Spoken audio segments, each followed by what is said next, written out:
Self-styled godman Nithyananda has been booked and two of his ashram managers have been arrested on charges of child abuse and assault. The Gujarat High Court has issued a notice to Nithyananda and the state government. This comes after 3 minors were allegedly illegally held and assaulted in his ashram and subsequently rescued. The FIR has been filed on the basis of their charges. Times Now spoke to the hapless father of the children. Listen in.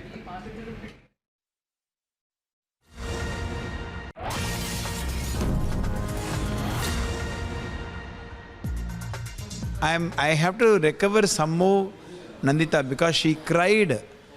She cried in the month of September last week and then October very much and told me several times, "Bachao, mere ko idhar se leke jao." So she has been punished. She is under punishment by Swami Nithyananda because they are worrying.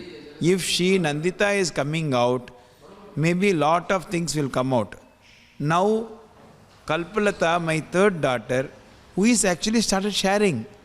So they are actually really worried about if Nandita goes, what will happen. I am also the same worry. Nandita should be given to me in a proper condition. We believed Swami Nithyananda and I am facing this challenge. It is very shameful for me to tell this also. So many people have told me, don't go, this is not the good place. See the kind of a pressure that they are putting on my daughters. I am very much worried about my daughter's life now. I am requesting once again to Swami, please don't harass those my daughters. After so many months only, I came to know that they are in Ahmedabad. They don't have any equipments to talk to me. Because whenever they are coming on Facebook, or Messenger, they are not able to talk to me. They can give only the video and they are releasing the video.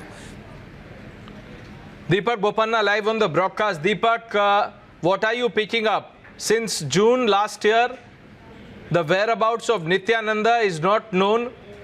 He's evaded several summons. Where is he?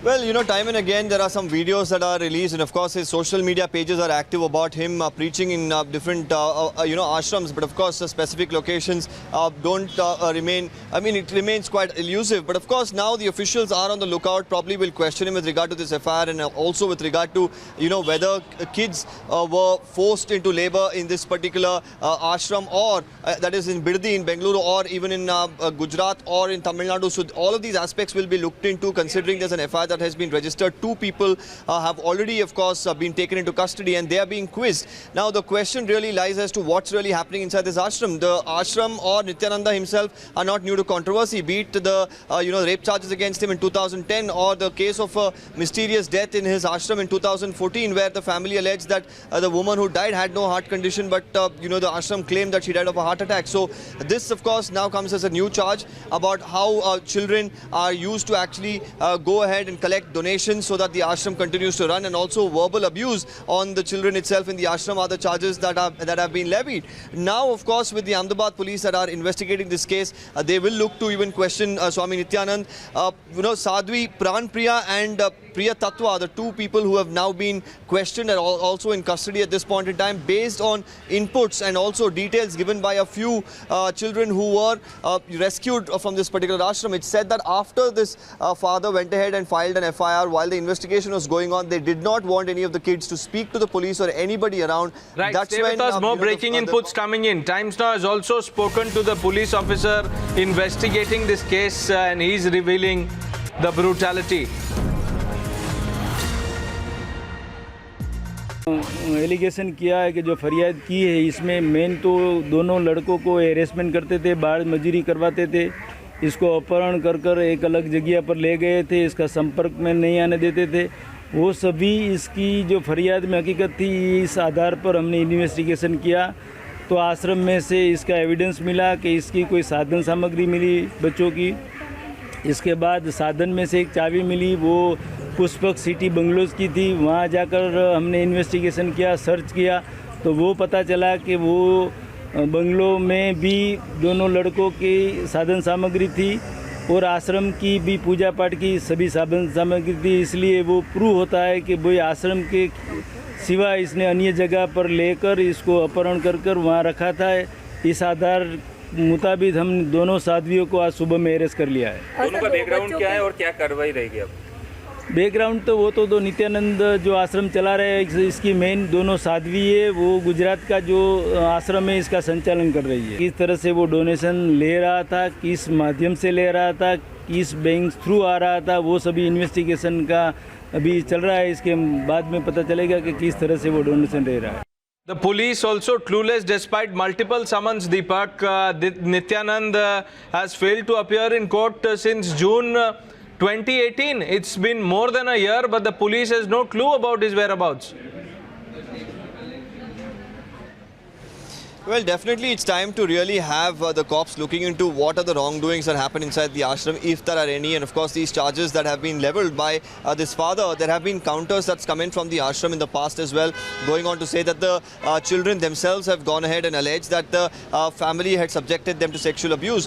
Whether the kids were coerced into saying something like this, whether it's the truth, these are aspects that the cops really need to look into. And more than anything else, to delve further into what's exactly happening into the ashram, they should get inside now with the arrest of these two disciples of Nithyananda, who are also considered as the managers of the More and more Gujarat people ashram. are speaking up. Just hold your thoughts. Another follower of Nithyananda has spoken out.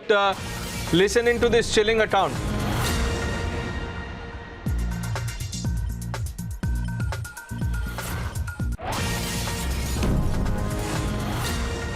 A piece of information so contradictory to the worldview we've been brainwashed to believe that we can't even process it. We feel like it is impossible to believe.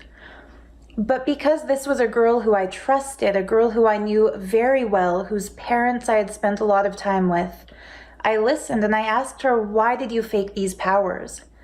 And she cried even harder, and she said that in their school, kids were subjected to starvation, sleep deprivation. They weren't even allowed to get up to go to the bathroom unless they expressed these powers. And she said that the worst thing that happened, and the reason why she was crying to me, she said she was afraid to go back to Bengaluru Adinam, outside of Bidadi, South India, because she didn't want to get beaten again. And this was when, my life was already unraveling by listening to this child, but when she said that they had been beaten, it was more than I could handle. So I asked her to explain what happened. And she said that on the morning of December 31st, 2017, the Gurukul head stormed into the children's dorm first thing in the morning before the girls were awake with a stick, and made one of the children, one of the young girls, beat every other girl there until they either bled or cried tears. They couldn't just cry, they had to have actual tears so that she knew it wasn't a fake cry. And that some of the kids had black eyes, some of the kids had welts visible on their skin, bruises, they were battered. And I asked the girl who beat them, I asked the girl telling me this, the girl who beat you, how did she feel? And she said it was harder on her than on everybody else. She was crying while being forced to beat her friends. And after this beating, the kids weren't allowed to leave their dormitory for days afterwards. They were locked inside basically a steel cage within the ladies' dorm, hidden from everybody else. See, I want to make it clear. The rest of the ashramites, as we called them, Adinavasis, we did not know that this abuse had taken place because the kids were locked in their dorm and none of us saw them. At the time, there was a program going on called Mahasadashivoham. And so most of us were busy all day, every day in the program hall. And people were brainwashed, kids were beaten black and blue. They were also subjected to starvation. Chilling details really coming out, Ed speaking out, exposing the brutality that the kids were subjected to. Brinda Adige, a well-known activist on the phone line. Ma'am, what do you make of this? We don't even know where is Nithyananda. Is he in India or has he fled the country already? Yes, absolute atrocity. How dare we continue to believe in godmen? And why isn't the system and the mechanisms that we have in place? India is supposedly known to have the best laws for child protection, but yet we are not able to protect our children who get caught in these kind of situations, mostly because the parents have trusted and believed the godmen. They have been convinced that this form of education that is being extended by the ashrams of these godmen is good for their children, and probably the education over there is free. So I think it is important that organizations like the godmen are under deep scrutiny, and so we need to hold accountable the people who have given permission for such gurukuls to be opened inside the ashram. And why are the CRC, the Convention on Rights of Children protocols, not followed? Why have we not followed the Juvenile Justice Act that allows for the Department of Women and Child to go in and inspect and scrutinize? Brinda DJ, there are many people on social media who are saying that we haven't learnt our lessons despite the Asaram fiasco. You're absolutely right. We haven't learnt our lessons. But we have not learnt our lessons because the respective government officials have not been pulled up. It is not enough just to register a case on the perpetrator and the alleged accused, but it is also important to register cases on people who have allowed for such institutions to flourish. And that squarely falls on the government, the state government and the district administration. And that is exactly when we will be able to save our children and not let them become prey to such godmen. Okay, ma'am, stay with us.